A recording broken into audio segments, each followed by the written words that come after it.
Welcome to the Learning Pines YouTube. We hope this video helps. In this video, I will explain how to check iodine in salt.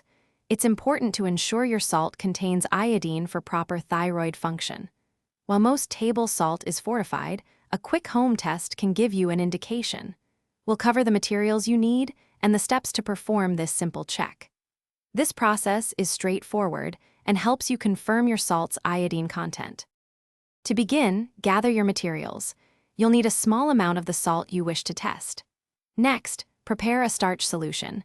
A quarter teaspoon of cornstarch mixed with a few tablespoons of water works well. A dropper or small spoon will help you apply the solution accurately. Finally, use a white plate or a piece of white paper as your testing surface for clear observation. Now, let's perform the test.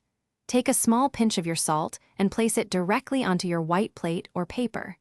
Using your dropper or spoon, carefully add just 1 or 2 drops of the prepared starch solution onto the salt. Avoid adding too much liquid. The key is to observe any immediate color change that occurs. Interpreting your results is simple. If the salt turns a blue, purple, or even blackish color, it indicates the presence of iodine. The darker the color, the more iodine is likely present.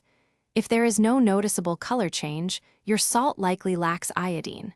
Remember, this is a qualitative test, providing an indication rather than an exact measurement of iodine content. Thanks for watching. Consider subscribing if we helped you.